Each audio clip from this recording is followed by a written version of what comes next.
नमस्कार, मैं शनि उपासक पंडित बालकृष्ण जोशी आपका हार्दिक स्वागत अभिनंदन कर रहा हूं। आप सभी भक्तों को जलझूलनी एकादशी की हार्दिक शुभकामनाएं हैं। जलझूलनी एकादशी क्यों मनाई जाती है, आज मैं इसके बारे में बताऊंगा। हिंदू धर्म ग्रंथों के अनुसार भाद्रपद मास के शुक्ल पक्ष की एकादशी को जलझूलनी एकादशी कहते हैं। इसे परिवर्तनी एकादशी और डोरग्यारस भी आदि नामों से जाना जाता है। इसे परिवर्तनी एकादशी क्यों कहते हैं, इसके पीछे भी एक कारण है, वो भी ध्यान से सुनना। इस दिन भगवान वामन की पूजा की जाती है। जो राजा बलि का राज्य में आए थे, उनकी परीक्षा लेने भगवान वामन का रूप रख करके श्री नारायण उनकी पूजा की जाती है जलझूलनी एकादशी के दिन। कुछ स्थानों पर यह दिन भगवान श्री कृष्ण के सूरज पूजा का माना जाता है।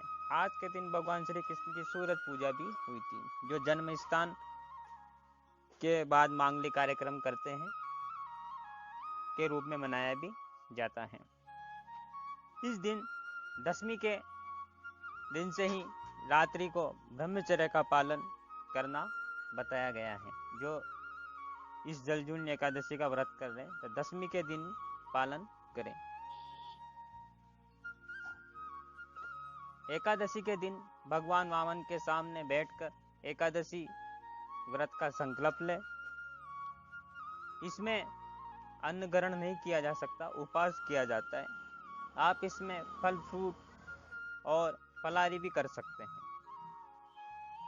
जिन जातकों से उपवास नहीं रहा जाता, वो एक टाइम भोजन भी कर सकता है।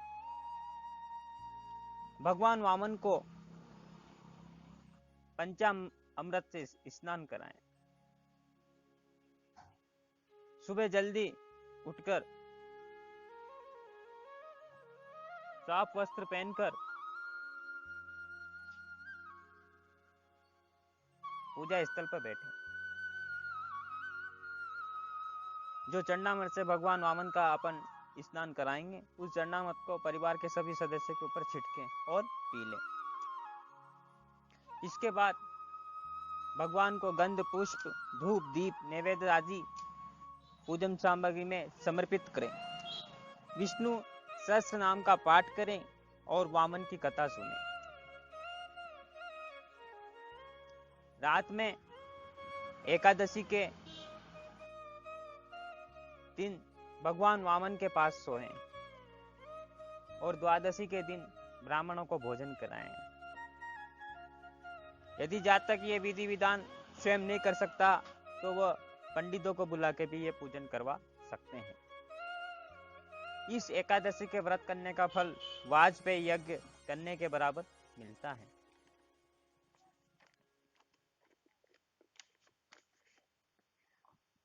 इस एकादशी के व्रत करने से पापियों के पाप नष्ट होते हैं।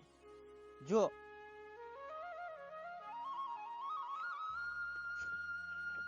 भगवान वामन की पूजा इस एकादशी के दिन करते हैं, उनके तीनों लोकों के बराबर पूज्य स्थान मिलता है। इसमें भगवान श्री कृष्ण ने युधिष्ठिर से कहा कि हे युधिष्ठिर, कमल नयन भगवान का कमल के पूजन करते हैं। इस एकादशी के दिन श्री कमल नयन भगवान का जो कमल से पूजन करते हैं, वे अवश्य भगवान के शरीर जाते हैं। जिसने भाद्रपद शुक्ल एकादशी को व्रत किया, उसने ब्रह्मा, विष्णु, महेश तीनों देवों का पूजन किया इसी दिन।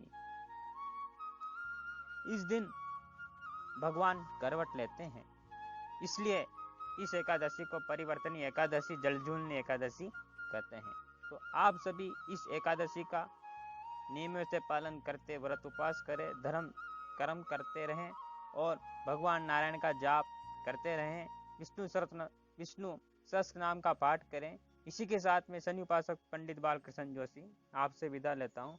ओम श्री वामन देवाय नमो नमः। ओम श्री नारायण हरि।